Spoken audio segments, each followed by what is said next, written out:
Welcome back to the Sales Revolution. I'm Ingrid Maynard, Managing Director and founder of The Sales Doctor.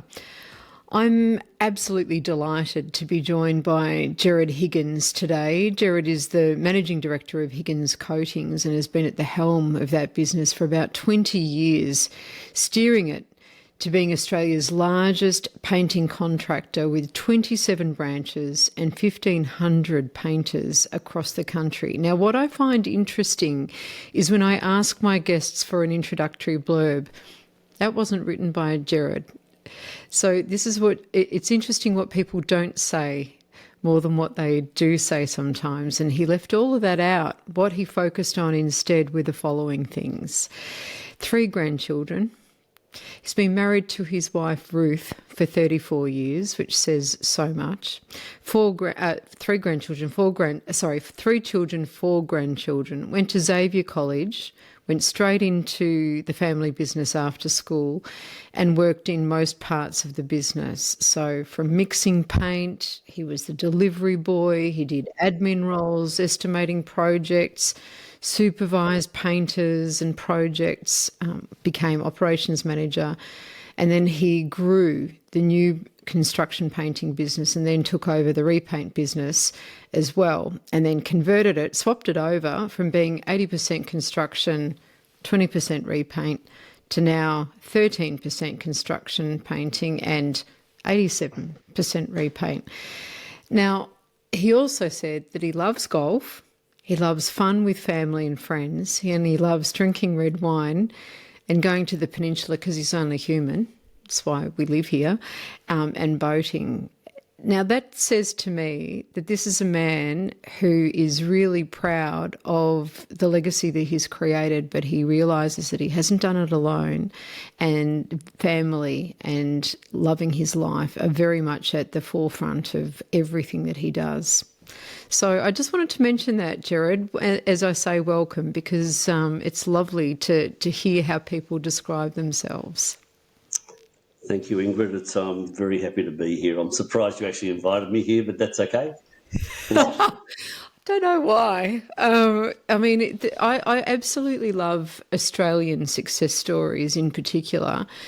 And, you know, when I had the privilege of being invited to be part of that conference, and I got to meet you all at the mini golf that night, and you know, you said what you said to me, you know, don't it up. You know, for the following day, it was right, we're here.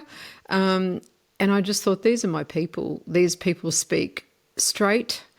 They speak what's going on, the truth, and they're interested in continuous improvement, which is amazing and very important for family business. So we're going to dive into a few different areas. Gerard, are you ready?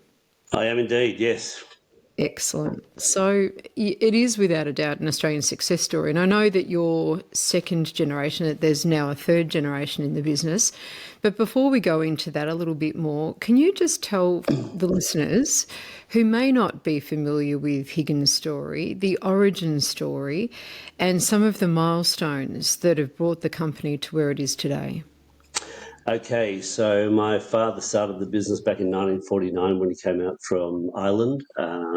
He had the choice. He had 2 brothers and a sister that went to America, a brother and a sister that went to England, and 2 brothers that stayed on the original farm. So he thought he'd get away as far as he could from all of them, and came out here at the age of 25. And he was one of those 2-bob migrants, they called him. So when he arrived, they shacked him up at the exhibition buildings there, and then shipped him up to Bright to work in the Snowy Hydro project. So I guess over the period of time, the old man built up the business to being a great one-family business, if that makes sense. I think back in the days, he was probably turning over a couple of $1 million and employed about 70 painters. But then over a period of a few years, my 2 other brothers and I joined the business, and the business wasn't ready for 4 families to get the enjoyment that mum and dad might have had out of that business.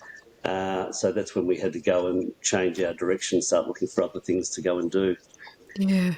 I guess over a period of time, we got involved in heavy industrial painting, where we'd go and paint oil rigs and things like that. like super industrial stuff. We got into asbestos removal, property development. We owned a few aquariums in Australia and overseas and sold them many years ago.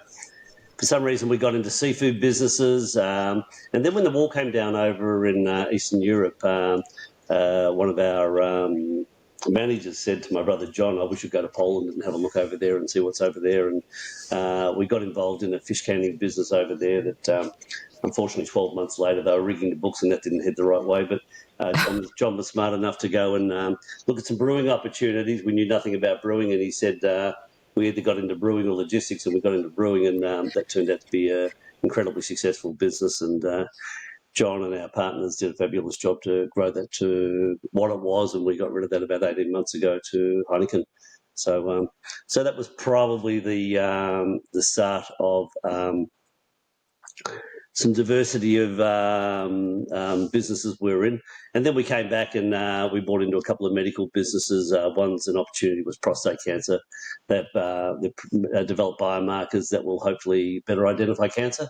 And also a drug for concussion that will hopefully reduce when somebody has a TBI, a traumatic brain injury. We can stop the fluids going into the brain, which makes it expand and then creates problems. So, they're work in progresses, but they seem to be progressing in the right direction. So, so that's sort of all the other things that we've done over the years. And then the painting business, as you said, we've now just grown that into what it is today, and very proud of what we've been able to achieve. So, Gerard, I've got a few questions there because it's interesting how many different areas the family's gone into. And coming right back to your dad for a minute, I mean, he started, it's the classic migrant story, isn't it? Of Yep. Of really starting from nothing, and everything is an opportunity. But clearly, business is in the family blood, and it sounds to me like there is a knack within the business, within the family, of choosing good businesses and then being able to not only recognise potential, but really realise that potential. What do you think is some of that innate business acumen that you all seem to share? I'm not quite sure if that's right. I think we've managed to fuck up a few along the way as well. So, I think the key is getting more right than wrong. Yeah. But no, look, between us, we've run various businesses, and what's the key? Having good people, having the right partners, and sometimes it just takes a bit longer than giving it the right amount of time and giving it a good go. So. Yeah. Yeah, I don't think we're that brilliant by any means, but you get the good. Half the problem is you get the good ones right, and then you want to sell them, and you think, why do you sell them? Because they're the ones that are generating money. You want to get rid of the ones that aren't so good. Yeah, it's ironic, isn't it? Sometimes how that happens, and it's similar with people that, develop beautiful homes and finally get them the way that they want them, and then do exactly the same thing. But no, I also really admire the fact that the family recognised that the business wasn't quite ready for for four families, like you said, to all be involved in the one business, and so why not sort of spread our interests over. Coming back to Higgins though for a moment, where the business is now, which is phenomenal, absolutely incredible growth. As you said, you've gone from 70 painters when your dad had it, and turning over $1 million to, what did we say before? 1,500 painters. Yeah. I mean, where do you think your dad's vision was? I mean, I would imagine, being the managing director and kind of being the custodian of the business from your father's hands over to you, you'd have understood his vision. How far off his original vision is the business today? The old man always he always had a comment that was to get to know your customers better than your opposition, and if you did that, and there's a couple of givens that you're going to do the job to a certain standard, you're going to be competitive, You'll get it done on time. People will then just buy off people that they like. If there's a lot of commonalities there and you're doing those right, people generally buy off people that they like. And that's his view was always, you get to know your customer better than your opposition. And if you did that and you got along well, there's a fair chance that you would pick up the business. That was also a bit of a instrumental in the early days. He introduced 24-hour painting services where you'd be able to get better productivity at night when nobody was around than during the day. So he would work those sort of 24-hour shifts or night shifts on projects, and he wouldn't charge any extra for it because he thought he'd get better productivity out of it. Now, that's all great. We do a lot of that sort of work today, but it puts a huge strain on the individuals that have to, to rock up each night and get out of the normal sequence of what they're used to working. So that happens. Whatever the client wants is what you do at the end of the day. So that's how it works. And that's what I'm hearing. And I'm also hearing somebody who sees a gap in the market, sees an opportunity to really exploit what competitors aren't prepared to do, and then does it. Now, that doesn't mean that you have to do it for the rest of your life, but you do it until you've got a significant share of that market, and then you reassess.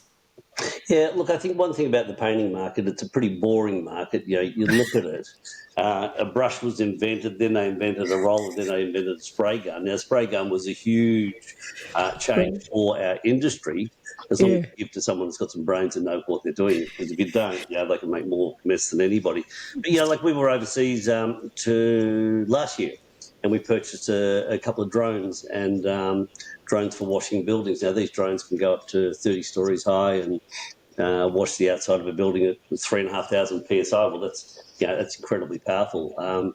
Now, we've put $1 million into that, and it's taken us a year to get it to where it is now. But we just started using them on projects last week. They're sort of live now. But look, we'll see how they go. I expect they'll be huge. I expect we'll buy 30 or 40 of them over the upcoming years.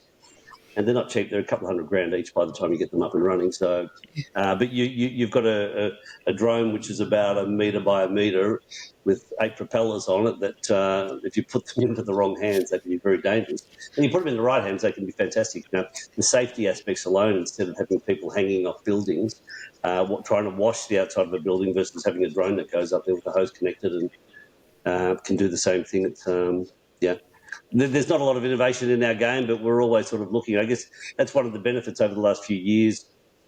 We have joined up with a German painting contractor, a couple of American painting contractors and an English painting contractor, and they're all regarded as the biggest in the industry. We know we're never going to compete against each other, so we have just had a pact with each other that we will share all information with each other and steal any ideas that you like, because we won't compete. But it's amazing how it's as though a consultant's gone into each of our businesses and built our businesses. We're all so similar, the same bits of paper on how we go about running things, good and bad. So Interesting. It's fascinating. It is fascinating. I love, though, that even though there might not be a ton of innovation or rapid innovation, that when it does come about, you look at it, you assess it, you give it a try, and you're already starting to see some of the advantages of doing that. I mean, you talked about the safety aspects of using the drones, but I also suspect just the amount of work that will enable you to get through that you don't need manpower for, and you can redirect that focus in other areas. Well, you can do that, and it also makes it a bit more exciting, going to work every day and painting, brush and rolling jobs that get a bit mundane after a while, but people can then see there's an opportunity to do something a little bit differently. Our drone teams we've actually developed are actually our abseilers. They were painters, they became abseilers, now they're doing drones. And one of the interesting ones is one of the young guys who on weekends races drones as a hobby. Now, he's now going to access his mates who race drones, and they might become our future drone operator. So it's quite interesting, who won't know painting or washing, but then we'll have to train them up in that.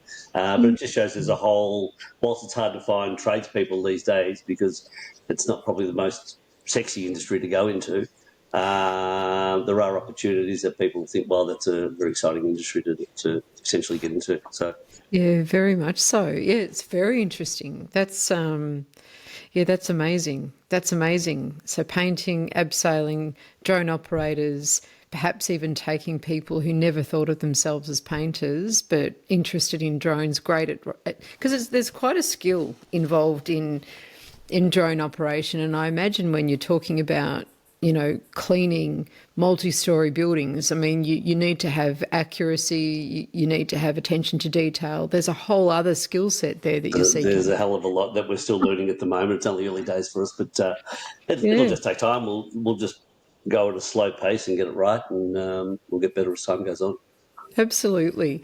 Now, at that recent conference in the Gold Coast, coming at it from an outsider's perspective, and there's a big room filled with, sales leaders, salespeople in there. What struck me was it seemed like a very strong culture of telling it like it is, as I think we've already heard, and also of striving for excellence and not settling for mediocrity, which is what I'm again hearing with this innovation and the pre-conversation that we had before about different areas of specialisation when it comes to sales. How would you describe the sales culture at Higgins now? Look, I think you've got to go back in time a bit. We had an organisation back then called Leading Teams. It's now called Performance by Design. A guy by the name of Gerard Murphy, I don't know if you've ever come across him. He worked with a range of football clubs.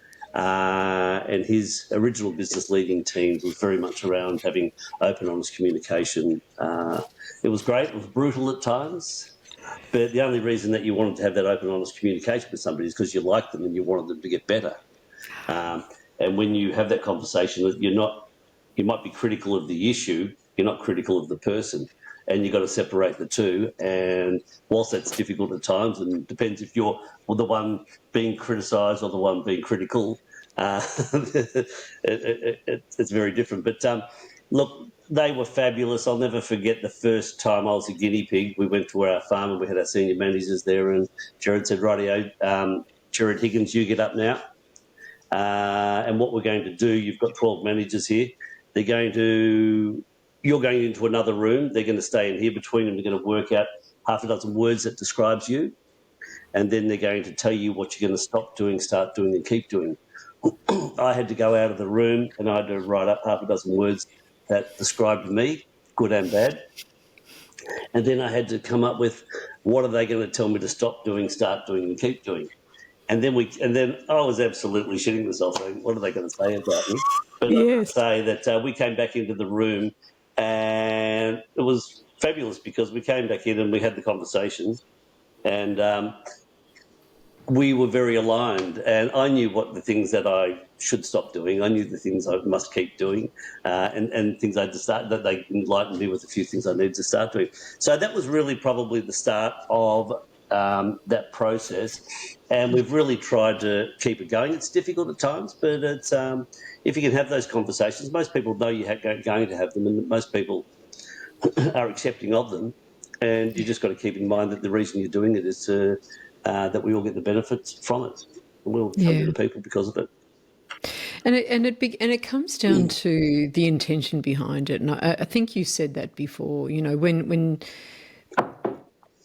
if somebody knows that it's because you care a great deal about that person and that person's improvement, and therefore, you're saying these things through that lens, I think people can hear things that might be uncomfortable to hear because sometimes it is hard.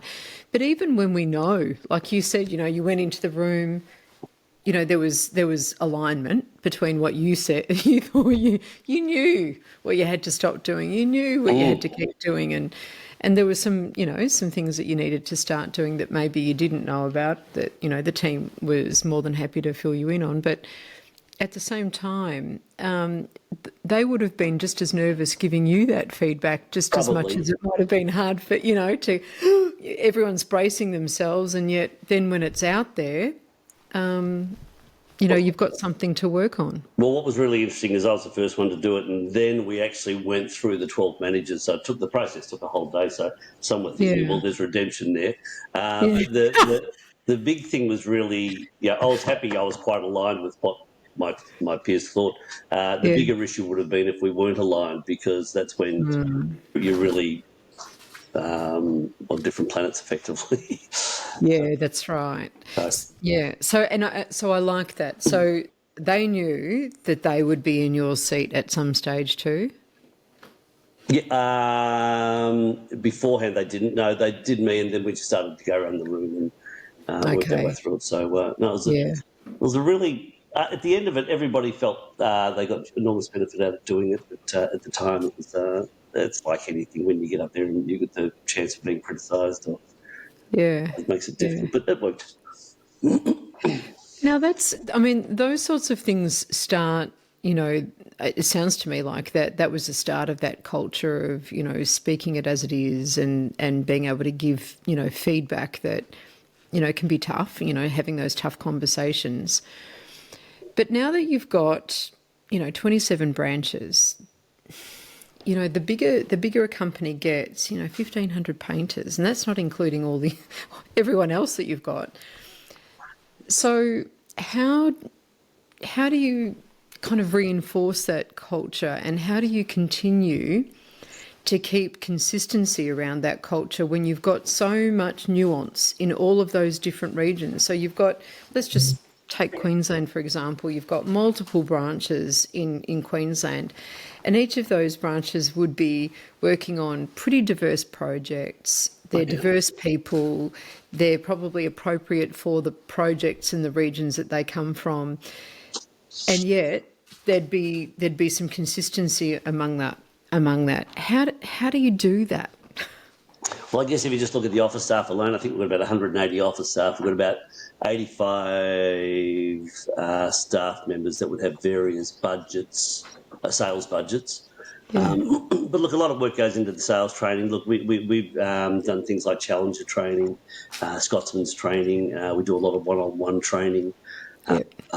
Every Tuesday it's got to be the prospecting day from 9 to 12, where everybody comes into the offices, and it's important to try and lock those things down so you do get consistency. Every manager wants to do it at different times and do it their way, but we know Tuesday morning every office will be doing that particular activity. But the only reason we do it all is because the goal is we want everybody to get achieve their quarterly targets that we set for them. It's just an ongoing grind, and we have a couple of people full time, Chris and Andrew, who are out there just spending time with the newer people, training them, because really it takes a year to probably get to understand the game. It takes 2 years to get quite good at it, and 3 years to get really consistent at it. Now, as you saw in our sales conference, we had a lot of people that have only been there 2 years, so they're still learning and getting really good at it. And the key then is, once they get really good at it, is to try and keep them interested in what they do. And what we tend to do, they get really quite competent in their current role, and then we try to promote them to being competent in their next role. So Yeah. keep, we want to, our problem we create is we try to expand the business. We open more offices, so we're looking for talent within the business to grow. But every time we do that, we're putting more pressure on the business, because we need to make sure we've got the people coming through to fulfil those other roles that we take other people out of. So it's sort of, I don't know. It's great growing, but you've just got to make sure you grow at a rate where you can manage it profitably. Well, and for the benefit of everybody else. So you don't put them in compromising positions where they're out of their depth, and all of a sudden you lose a great salesman and you employ a shitty sales manager, and nobody wins out of that.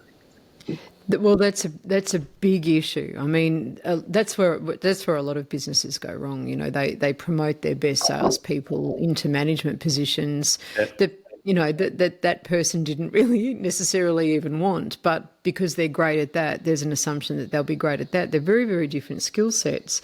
Correct. And like you said, you end up without a great salesperson and usually a lousy manager. But that's without support, obviously, and that's when there hasn't been engagement. But I'm actually interested in how you've managed to grow to the point that you have today, I know you've sort of said about, culture, and you've talked about training, and you've got that consistency, and it's, and there's a preparedness with the business to go on that 1, 2, 3 year journey with people. Yeah. That said, how do you attract the right people to Higgins? How would you define a Higgins person? How would you know by when they come in for their interview, how would you go, yep, I think they're a Higgins person?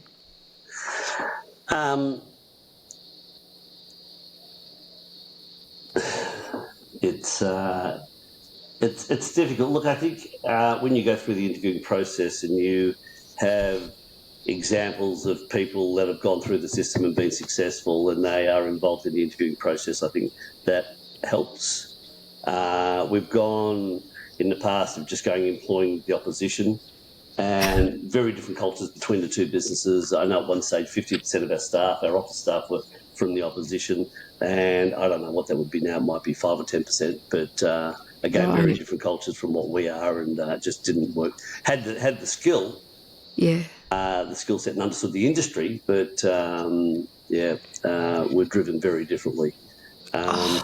See, I think you've just tapped on something there, because I work with lots of different businesses across lots of different industries, and there's one that's sort of really in my mind as you're talking about this, and I'm thinking about where they draw their talent from. Guess where?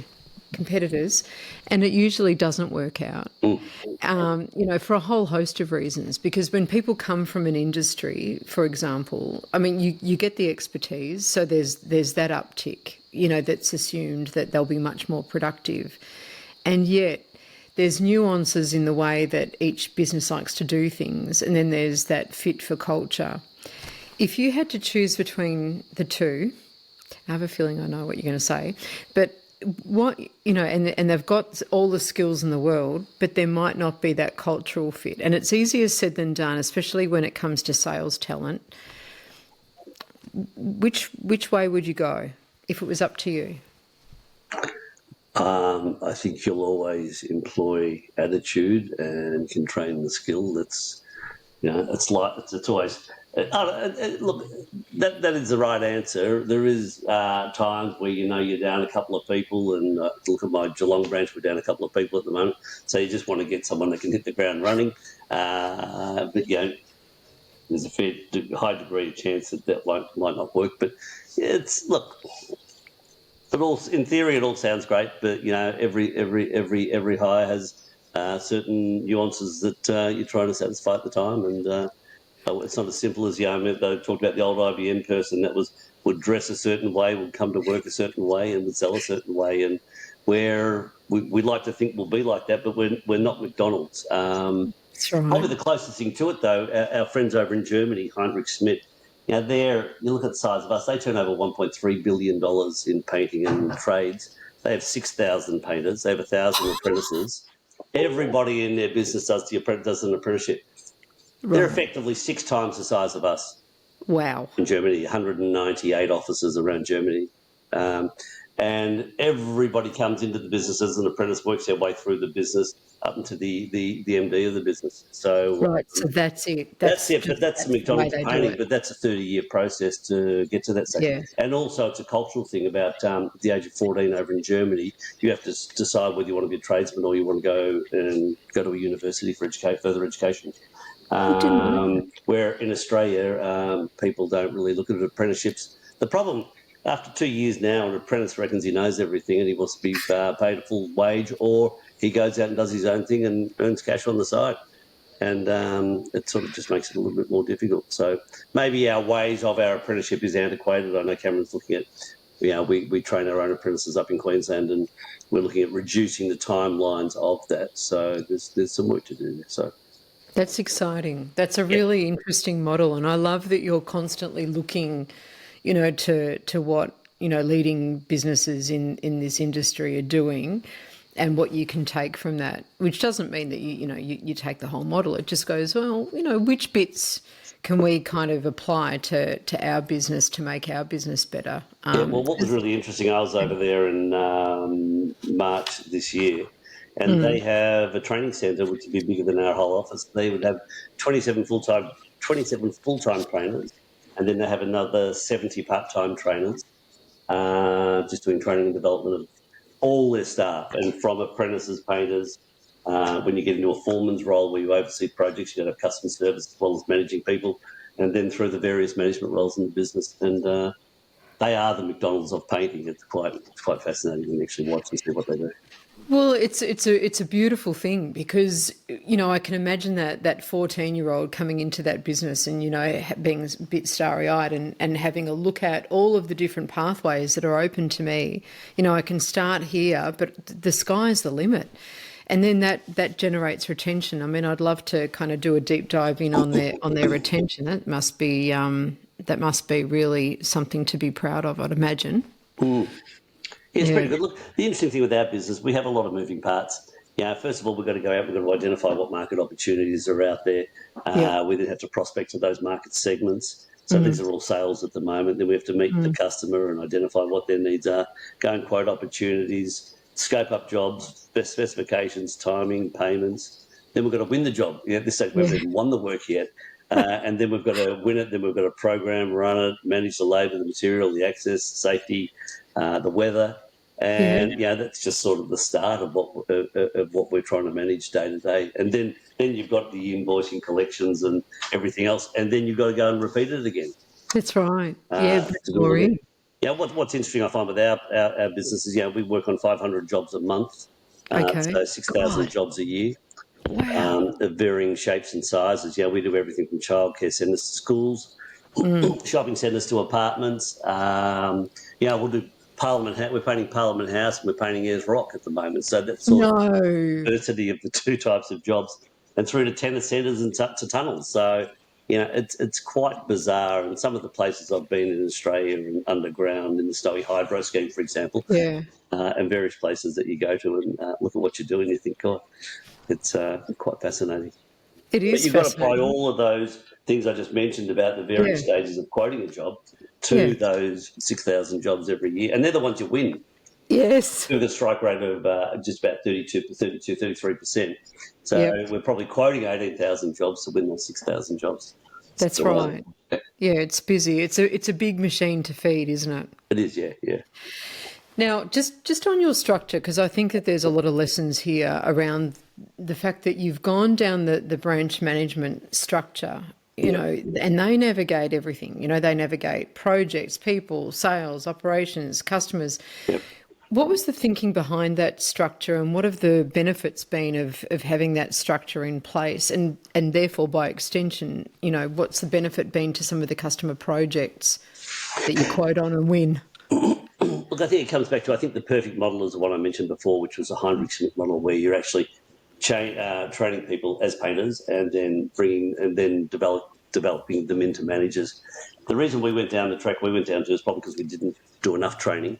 So you had to go and find certain skill set. And, in our game, it's either sales, it's operations, or it's administration. They're the three major skill sets we have. And generally you have a predominant one. And so that's when we really sort of broke it down into sales and operations and the third one. But our branch managers, they either come from a sales background and or a operational background.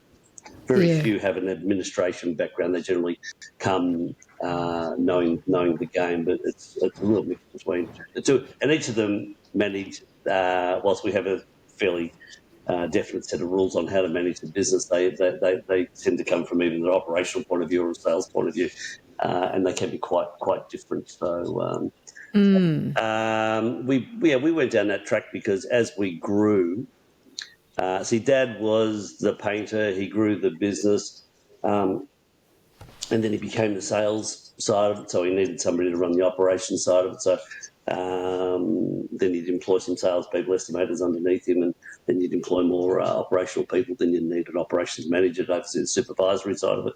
So it's the same across the country. Yeah. It seems to work. Is it the right system? I'm not really sure. But it's no different for any small painters that are out there today. They start off their painting business. They are good painters, and then they go chasing the business, and so then they need somebody to run the business. That's right. But I mean, the thing that really strikes me, and I caught up with Brendan in Perth, and he was just sharing with me what he loved about being a branch manager, which was the autonomy. He treats it like it's his business, and because he's come from the operational side of the business, but he also understands the sales side, and he understands the tension between the two. He really loves that model. And he was saying it's almost like a franchise model in the sense that there's like a best practice, but each branch, has the ability to do it the way that's going to work best for them. They know what they need to achieve. They're really clear about that. But the way that they get there might be, obviously slightly different. And it strikes me that, how you were describing your father, he was the painter and then he went into, sales, so he needed operations, and then he got estimators underneath that to do, all of that. I wonder if he was the first model of excellence, and then it was like, okay, well, this is the model. Now we just take that and we just expand that model geographically. Is that kind of how it went? I wouldn't say it's a model of excellence. Okay. I think just over time, it just sort of grew into what it is. But look, it's sort of a bit like what I said before. You look at Brendan over in Perth. There's a great example of somebody who did his apprenticeship with us and became the painter, the foreman, the supervisor, and then got into sales, estimating sales, and now branch management. And he's a great example of doing a fabulous job. And basically, it's his. You can say, sure, we own it, and it's Higgins. It's owned by the family, but he's out there doing it every day, and he runs it like it's his. And that's fabulous to see. It's there's nothing better than seeing people that really take ownership in what they do and run it. It's very, very special.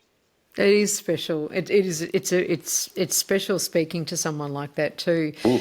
Now, I want to talk to you just quickly about the generational side of things. So I started getting engaged with Family Business Australia, and I wasn't sure whether you were a part of that association at all. Sorry, Family Business Association. But that really, that's a whole nuance, having family members in the business and having, generation after generation. Now, there's this myth about the third generation, of course. What are some of the secrets to success, and what are some of the lessons too about, that handover from your father to you, and then you to the next generation, in order to be successful? I'm not sure about the myths of the third generation. I think the second generation probably would be much better. Look, it's hard working in a family business. Yeah, part of it is also it's a bit like big brother, little brother type scenario. Sort of try not to let that happen, but it just happens at times. Yes. But we've been able, because we've diversified into other areas, we've been able to sort of separate that out. So I get pretty clear autonomy to run my business. But look, it's hard. I got my son in the business only 18 months ago, and John's got his son Marcus, and my nephew works in the business. It's difficult. Look, we've always said that we want to be a family business. We want to grow the business, so we want to make sure we have the right people at the top running the business. But we see it's important to have a family member up there to make sure that we're satisfied with the future direction of where the business is going, and the values are there, the culture's there, and we're not drifting on to other areas. I've seen it through other large organisations where the builders might have got involved in the FM businesses, and they went from very highly profitable businesses to chasing revenue instead of chasing profit. Yeah. And I've seen some external people that have joined our business where they do just focus on the revenue side of it. It's not about being the biggest turnover business, but it's about what's left over, not what your turnover. So, and we just want to make sure that those values still live in the business, which are the right values.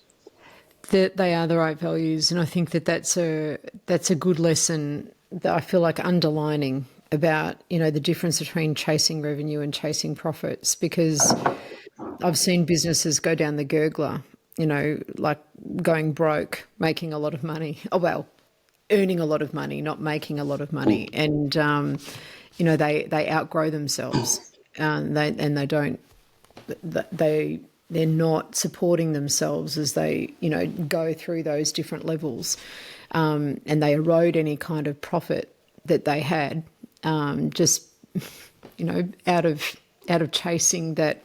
It's almost ego, I suppose, because that number can be really big. Yeah, but there's no point chasing unprofitable business. It doesn't do anybody any good. The other point I did want to make before was it's interesting because a lot of our people, and you go back to like Brendan, for example, we have a lot of people who manage. They have roles in our business, and then they go home at night and they manage a thing called home and a family, and they're all very capable of doing that and bringing up kids and educating them, and they manage their household with their money. So they not only do the HR, they do the finance side of it, and they do everything else. And what we tend to do, we tell people to come to work and we say, leave your brain by the front door and just do what we want you to do instead of coming in and using your brain, because you use it at home and you do it very successfully. Yeah. And I think that's another area where there's a huge opportunity for us still to grow. We want everybody to, we ask for everyone's view and we try to get feedback from everybody, but I think there's a lot more that we can do in that area as well. That's really interesting.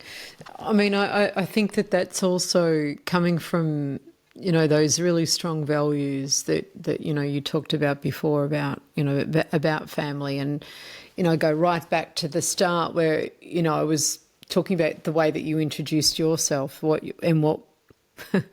you'd written down, and, the things that mattered to you, that your 34-year marriage, your 3 children, your 4 grandchildren, what you're interested in, as well as, the legacy that you've created, handed on from your father, and what you've done with your brothers outside of, just all of that. I think, and now you're relating that back to the family. It's not a surprise for me to hear that. But you've recently been to Harvard, studying, which I love. I love that you were doing that. I think that says a lot about your continued dedication to continuous improvement and stretching yourself. Thinking about your father's left a legacy, what would you like your legacy to be? I'm not sure. I guess with Harvard, Harvard was a big commitment. You're there for 3 weeks a year. 3 weeks a year over 3 years. Wow. And I don't know, we probably did in excess of 120 case studies, and they all take a couple of hours to do. And then so it's a pre-work of doing all of those, because you don't want to turn up not having done any work. It's an expensive course to do. But what probably one thing I learned from it, it's not only what you learn from the professors, but the other 175 students there, because you've got to remember they're from 35 different countries. Right. The average age is probably 42. Okay. About 25% are female, 75% male, and for probably 50% of them it's their second language. Is that right? So there they are doing case studies, which is their second language, and they're trying to communicate with everybody. Mind blowing. And it really is quite special. Sorry. Yeah, it is special, isn't it? I mean, it's hard enough to do it when it's your native language, let alone your second language. God. I know. So look, it's interesting sort of going back to school now, because I was never a great student at school or a great studier, and you sit back. I was thinking about this today, and you go back. I remember somebody saying to me recently, "What did Latin or what did playing a musical recorder ever do for my education?" And I think some of the things that we probably did at school, which was such a waste of time. I think there's a lot of things that they could be teaching in schools today, which would be far better for kids than some of the crap that we did back then, personally. Yeah. So, but I don't know if it's a legacy. One thing I learnt recently, and we started doing it in the conference, was the peer groups. Yeah. Everybody's just had a peer group meeting. We've got a meeting next week on it. So the idea is it's something that I've picked up. I'm also involved in a thing called YPO, Young Presidents Organisation. And you have peer groups and you get together on a monthly basis and you talk about business, family, best friend, your wife, your health, sorry, and you rate all those things. And then you talk about, they always group business, family and personal together, and it's all about what's been the best and worst thing that's happened in the last 30 days and what are the things I'm looking forward to or dreading in the next 30 days. And when you get a group of 10 people and you start talking about some of those things, it takes time Yes. to open up and want to talk about them. Yeah. It's amazing how what you think is a big issue is really not a big issue, and other people have had those same issues and they start talking about it, and then you start to work your way through it. The other thing I did find is when people have got issues in business, it might not be a business issue, it might be something that's going on inside their life, which might be personal or family. And so you've got to really get to understand them at a different level. So Yeah. you can get all those out in the open because, people's performance might be not as good as what it normally is because of external issues, and sometimes you've got to get under the hood to actually find out what's going on. Yes. To try and help them out. So I think it's inspired that you've taken a concept, that you've enjoyed from outside of the business, where it takes time to really build the level of trust that you have with a cohort like that. I'm involved in tech, and they, do some pretty similar things, or they're now called Vistage International. But I did tech for many years as well. Right. That's where it all started, Okay. really. Yeah, and it's just there's so much benefit there because the stuff that you learn from other people and the privilege that it is to hear, those insights from people's lives, because we can't just compartmentalize ourselves. We are who we are wherever we are. We take ourselves everywhere we go, whether that be family or, business or, anything else that we're involved in, But I to be able to share something as vulnerable as, what I'm dreading in the next 30 days, and then, just having people to witness that, listen to that, if they've got any insights, great. But sometimes just the value of being able to say that and be heard and just be held in that space is quite remarkable, especially in a business context. And you've taken that and you've now started to build that within the business so that you've got these peer groups. I find that incredible. How's that going, that program? Well, it's only early days, and as I said, the 7 groups have had their first meeting, and we've got our meeting next Thursday. So we'll this Thursday, sorry. So we'll see how that progresses. But look, I've spoken to most of the individuals that are leading the groups, and a lot of them said they got some benefit. It's going to take time. It's going to take time for people to open up and.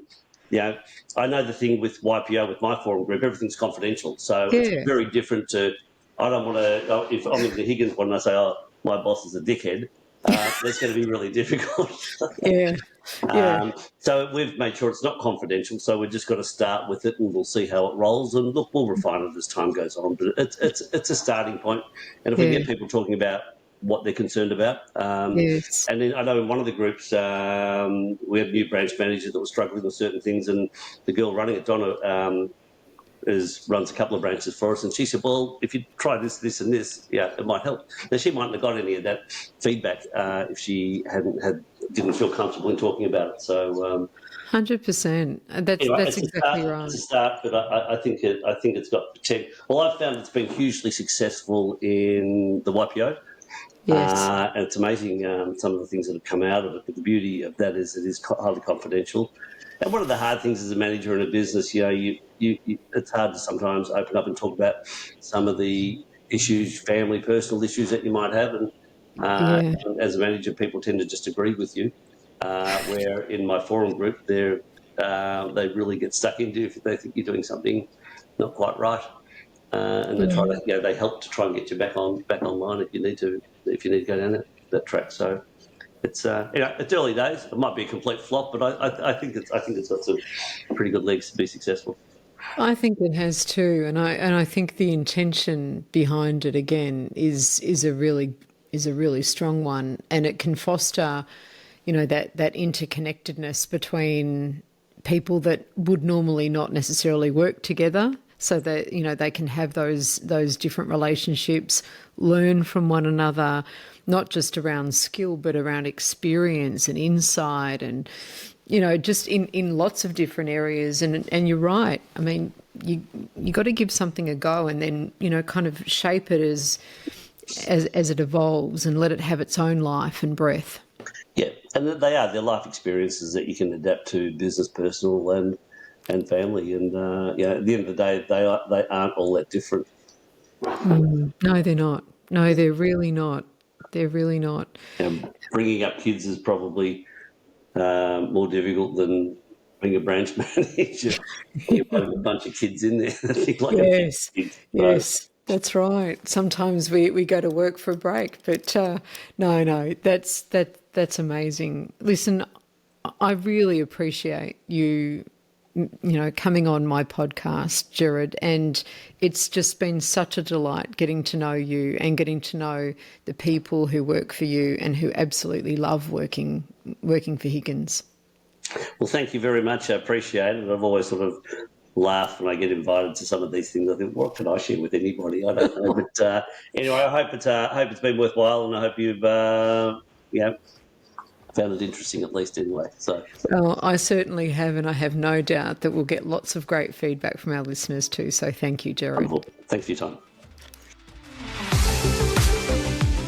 Okay, you've been listening to The Sales Revolution. I'm Ingrid Maynard. And to find out how the Sales Doctor can help your organisation to transform its revenue, growth and profit, please email me at ingrid@thesalesdoctor.com.au. Visit us on our website at www.thesalesdoctor.com.au. I look forward to your company next episode.